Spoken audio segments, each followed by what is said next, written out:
Hola, mi nombre es Georgina López y les voy a contar acerca de mi experiencia de la lectura del libro Nacer Mujer en China por la autora Xin Ransu. Con respecto a su autobiografía, Xin Ransu nació en China en el año 1958, en donde allí desarrolló un programa radial llamado Palabras en la Brisa Nocturna, que constaba de historias de mujeres chinas que llamaban al programa para contar sus experiencias de vida y las injusticias vividas también. Eh,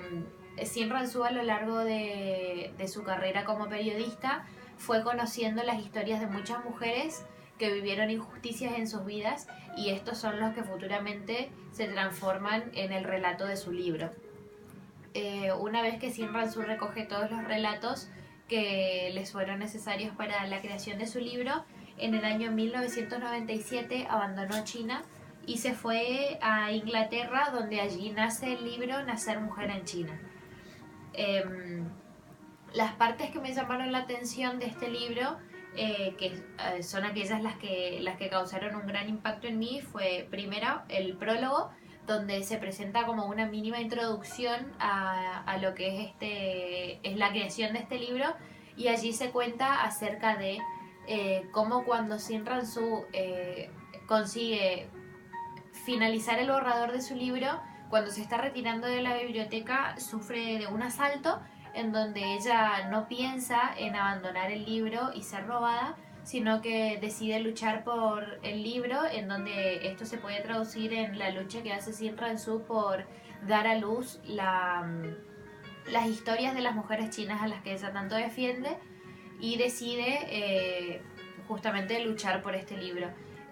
Finalmente Sin Ransu sale victoriosa de este asalto, donde es golpeada, pero consiguió no ser robada, y una vez que la policía decide tomarle su declaración, ella da la explicación de por qué decidió defender tanto el libro.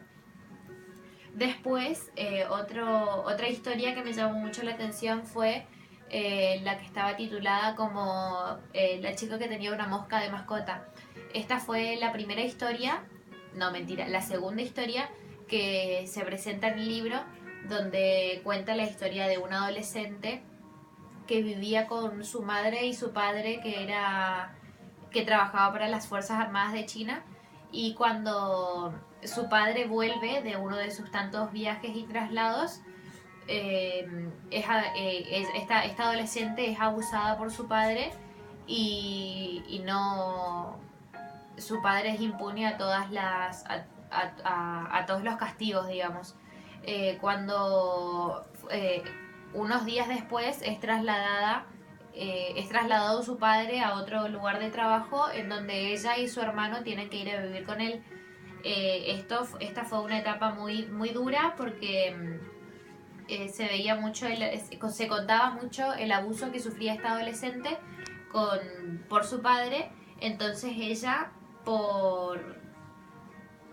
buscar seguridad, digamos, empieza a autolesionarse para poder estar internada en un hospital, en donde ella ve como una segunda opción de vivir. Es decir, que esta adolescente prefería estar internada en un hospital antes que sufrir los abusos de su padre. Esta fue una de las historias que más marcó importancia en el libro, porque en la forma que está contado, está contado muy explícitamente, y por eso es que causa el gran impacto. Otro, Otra historia que me llamó mucho la atención fue las madres que soportaron un terremoto, en donde estas madres, chinas obviamente,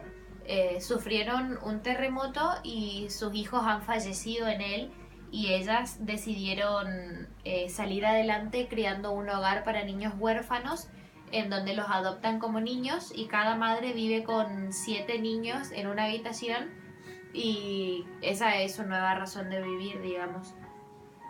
Otra historia que se puede encontrar en este libro es la autobiografía de la autora, en donde cuenta acerca de su primer recuerdo con respecto a los guardias rojos, que eran los soldados del gobierno de aquel entonces en China. Cuenta cuando Sinran tenía 7 años, los guardias rojos entran a su casa a la fuerza y empiezan a quemar todos los cuadros y recuerdos que tenía la familia, acusándolos de traición. Y en aquel entonces Sin Ransu tenía unas trencitas en el cabello y se las habían cortado diciendo que era un peinado imperialista burgués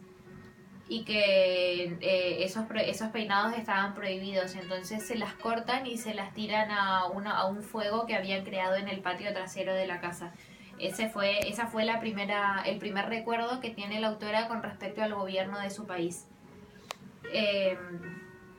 Después, al final del libro, la autora dice estas palabras: tendría que encontrar las palabras para describir toda la miseria, la amargura y el amor que habían expresado todas aquellas mujeres. Con esto se refiere a que debía ser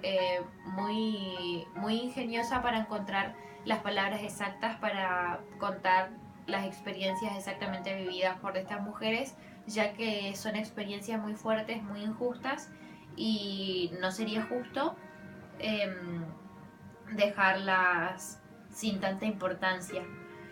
Con respecto al marco histórico del lugar donde se basa el libro, se llama Nanjing,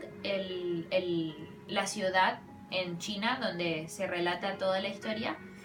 Y el 13 de diciembre de 1937, Japón atenta contra China, que es antes de la Segunda Guerra Mundial, en donde se violan a 7.000 mujeres, se matan a 3.000 niños, incluyendo los bebés, y esta guerra finaliza al año siguiente y las víctimas son fatales y nunca hubo una justa condena para sus atacantes. Esta fue mi experiencia que tuve con la lectura del libro y más o menos la investigación que pude haber hecho. Y bueno, nada, gracias.